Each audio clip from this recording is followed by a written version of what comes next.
বেগম খালেদা জিয়া তিনি বাংলাদেশে আপসহীন নেত্রী হিসেবে পরিচিত সবার কাছে। ইভেন আমরা যখন ছোটবেলায় ছিলাম আমরা দেখতাম খালেদা জিয়া তো স্বাভাবিকভাবেই কম্পারেটিভলি তিনি সফট মাইন্ডেড এবং বাংলাদেশের জন্য নেতৃত্বের জায়গা থেকে তিনি যথেষ্ট দূরদর্শিতার পরিচয় দিয়েছেন। পাশাপাশি দেশপ্রেম এবং আধিপত্যবাদের বিরুদ্ধে যে রাজনীতি সে জায়গায় ওনার দৃঢ় অবস্থান রয়েছে। তো ওনার অসুস্থতার কারণে ছাত্র শিবির সহ আমরা বিভিন্ন জায়গায় দোয়ার অনুষ্ঠান আয়োজন করেছি।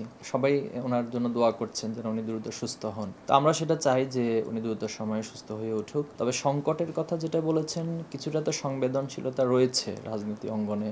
এত বড় একজন নেত্রী, তিনি খুবই মুমূর্ষ অবস্থায় আছেন। তবে রাজনৈতিক সংকট তৈরি হওয়াটা এটা আমি কামনা করি না। হয়তো দলীয়ভাবে কোনো বিষয়ে সংকট তৈরি হতে পারে, কিন্তু সেটা জাতীয় রাজনীতিতে সংকট তৈরি হোক এটা কখনোই আমরা চাই না। জনাব তারেক রহমান, আমি তো ওনাকে মনে করি নতুন প্রজন্মের কাছে তিনি স্মার্ট রাজনীতিবিদ হিসেবে পরিচিত এবং এটাই হওয়া উচিত। কিন্তু 5ই আগস্টের পর তিনি এখনো পর্যন্ত দেশে ফেরেননি। তো এটা নিয়ে রাজনৈতিক অঙ্গনের প্রশ্ন ওঠাটা খুবই স্বাভাবিক একটা বিষয় এবং সকলের মাঝে এই প্রশ্নটা তৈরি হয়েছে যে তিনি কেন ফিরে আসছেন না। এটা কি ওনার ব্যক্তিগত কোনো কারণ, নাকি দলীয় কোনো অভ্যন্তরীণ বিষয় রয়েছে, অথবা সরকারের পক্ষ থেকে কোনো বিষয় রয়েছে কিনা। তো যেটা তিনি সম্প্রতি একটি স্ট্যাটাসে তিনি উল্লেখ করেছেন যে ওনার নিজের একক ইচ্ছার উপর সেটা ডিপেন্ড করছে না। তো এই বিষয়টি আরও প্রশ্নগুলোকে আরও গাঢ় করেছে এবং একটি প্রশ্ন তৈরি করেছে আসলে বাংলাদেশের তাহলে ওনার এই আসা যাওয়া অথবা দলীয় নেতৃত্বের জায়গাটা কোন জায়গা থেকে নিয়ন্ত্রিত হচ্ছে, এবং তিনি সেটাও ক্লিয়ার করেননি। তো এই জায়গায় আমার কাছে মনে হয় যে এটা উনি স্পষ্ট করলে এটা দেশের জন্য, দেশের স্বাধীনতা সার্বভৌমত্বের জন্য,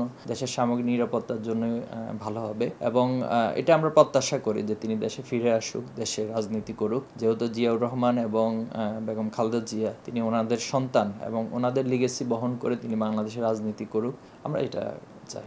দেখুন, এটা আমি বলেছি যে আসলে তার নিরাপত্তার জায়গাটা তিনি কেন শঙ্কাবোধ করছেন অথবা কোন পক্ষের কাছ থেকে তিনি সেটা শঙ্কাবোধ করছেন। এখন তিনি যদি সত্যিকার অর্থে বাংলাদেশকে নেতৃত্ব দিয়ে থাকেন, আগামী দিনে বাংলাদেশকে পরিচালনা করে থাকেন, তাহলে তো ওনার নিজের নিরাপত্তায় তিনি যেখানে শঙ্কাবোধ করছেন, তাহলে দেশের নিরাপত্তা তিনি কিভাবে দিবেন। এই বিষয়গুলো জনমতে ব্যাপক প্রশ্ন তৈরি হচ্ছে। তা আমার কাছে মনে হয় তিনি এবং তার দলের পক্ষ থেকে এই বিষয়গুলো ক্লিয়ার করা দরকার এবং এ বিষয়ে সরকার সহ সামষ্টিকভাবে দলমত নির্বিশেষে সকলে ঊর্ধ্বে উঠে আমাদের সামষ্টিকভাবে ঐক্যের ভিত্তিতে একটি সিদ্ধান্তে পৌঁছা দরকার। জি, আমরা বেগম জিয়ার হসপিটালকে কেন্দ্র করে গতকাল থেকেই নিরাপত্তা জোরদার করার একটি প্রবণতা দেখেছি। এটা স্বাভাবিকভাবে ওনার প্রতি সকলের ভালোবাসা বা সেখানে ভিড় করা অনেকগুলো বিষয় রয়েছে, এই কারণে নিরাপত্তা জোরদার করাটা খুব স্বাভাবিক।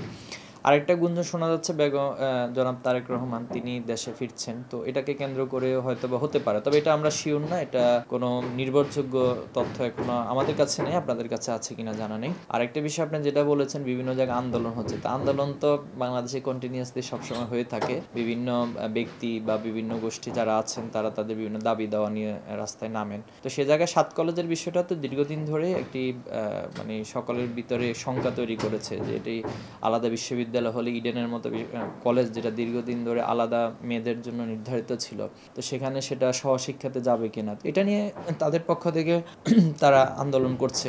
আমার মনে হয় না এই কারণে কোনো নিরাপত্তা বিঘ্ন করতে পারবে।